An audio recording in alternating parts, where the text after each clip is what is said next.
जैसी कामना करेंगे संपूर्ण रूप से वो पूरी हो जाएगी। बच्चे का ट्रांसफर कराना है, बेटी को ससुराल में दिक्कत है, परेशानी है, आप करके तो देखिए। अभी उनके ऊपर दूर्वा चढ़ाई है, गणेश जी को 21 दूर्वा चढ़ाई जाती है, छोटे छोटे 21 टुकड़े गुड़ के किए जाते हैं। ओम गम गणपतये नमः हर बार चढ़ाने पर ऐसा मंत्र बोला जाता है तो गणेश जी अति प्रसन्न हो जाते हैं। ऐसी कौन सी दुनिया की चीज है जो भगवान गणेश नहीं दे पाएंगे। प्रातरुत्थायो मर्त स्मरे देवं विनायकम। भाग्यशाली वह लोग जो प्रातः जागते हैं तो भगवान श्री गणेश जी का आवाहन करते हैं।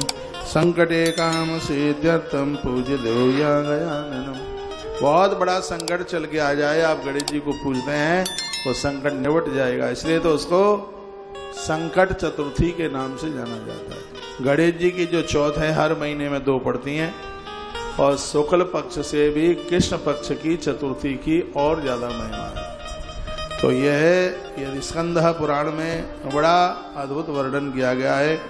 आ गया है अपुत्रे लभते पुत्रम धनहीनो महेधनम शत्रुजद संग्रामे स्मृतिम गणनायकम।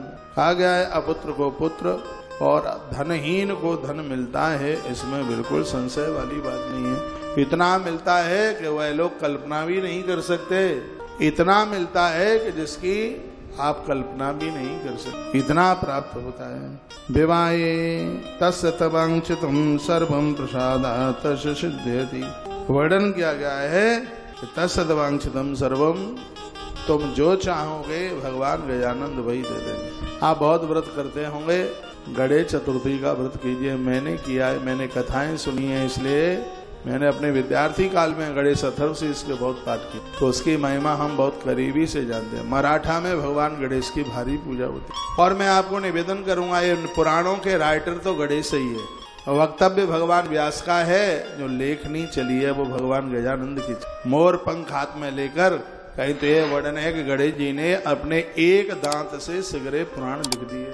उनका जो एक दंत था उससे उन्होंने पुराणों का लेखन किया। बहुत अद्भुत बात है। अब ये विचार करो कि आपके घर में सगरे देवता हैं, गणेश जी क्यों नहीं है? क्यों नहीं है गणेश? कोई भी कार्य पूरा नहीं होता यदि गणेश की पूजा न की जाए। पार्वती मैया का जब विवाह हो रहा था तो मंडप के नीचे पचक महादेव से बोली है कि मुझे पहचानो, मैं पूर्व की सती हूँ, पहले मंडप के नीचे गणेश पूजा नहीं किया, हमें मरना पड़ा, यह गलती अब मत कर देना। गणेश की पूजा जरूर करना। ग्रंथों में लिखा हुआ है कि माता पिता ने भगवान गणेश का पूजन किया। इसका मतलब है कि गणेश अनादि है। जब कोई नहीं था तब भगवान गणेश थे और जब कोई नहीं रहेगा तब भगवान गजानंद रहेंगे। वह लोग बड़े भाग्यशाली हैं जो गणेश जी की पूजा करते हैं। सूरदास जी गणेश जी के बड़े भक्त हैं, और ऐसा नहीं है जो रामकृष्ण का भक्त हो और वो गणेश जी की पूजा न करे। कृष्ण के भक्त हैं सूरदास, लेकिन गणेश जी के प्रति उनकी कितनी आस्था है, कितनी श्रद्धा है। ये आरती उन्होंने ही गाई है सूर जी ने, जो आप बराबर गणेश उत्सवों में आप गाते रहते हैं। जय गणेश जय गणेश जय गणेश देवा, माता जाकी पार्वती पिता महादेवा। फूल चढ़े पान चढ़े और चढ़ मेवा, लडुअन के भोग लागे संत करें सेवा। जय गणेश जय गणेश जय गणेश देवा, माता जाकी पार्वती पिता महादेवा। ऐसे गणेश हैं जो बिना आंख वालों को आंख दे देते हैं, जिनको संतान नहीं है उन्हें पुत्र दे देते हैं, जिनकी काया ठीक नहीं है भगवान गणेश जी उन्हें निरोगता दे देते हैं।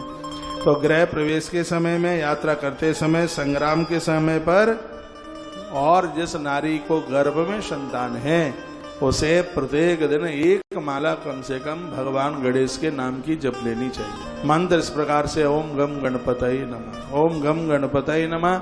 माता रुक्मिणी ने गर्भ काल के समय में इस मंत्र का जप किया, ऐसा गणेश पुराण में वर्णन है। और इस मंत्र के प्रभाव से माता रुक्मिणी ने श्री प्रद्युम्न जी महाराज को पैदा किया। भगवान श्री कृष्ण के जो ज्येष्ठ पुत्र हैं जिनका नाम है प्रद्युम्न, माता रुक्मिणी ने भगवान गणेश जी की आराधना वंदना पूजा करके और ऐसे पुत्र को प्राप्त किया। पुराणों में, ग्रंथों में ये प्रत्यक्ष रूप से मिलता है कि भगवान गणेश जी के मंत्र का जप करके माता जानकी ने पति के रूप में भगवान प्रभु श्री राम जी को प्राप्त किया। गोस्वामी जी ने भी कुछ चौपाइयां डाली हैं। तो कहने का मतलब मायना यह है कि आप जिन देवी देवताओं की पूजा करते हैं आप कीजिए।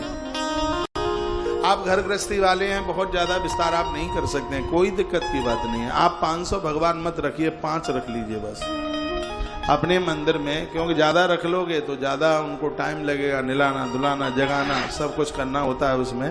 तो 5 रख लीजिए आप, 5 में ही सब समाहित हो जाएगा। 5 में भगवान गणेश जी, माँ दुर्गा जी, सूर्य भगवान नहीं है आश्रम से ले जाना, सूर्य चक्र, क्योंकि पंचदेव उपासना में भगवान सूर्य का बड़ा प्रभाव है। सूर्य साधारण नहीं है, हनुमान जी के गुरु जी है।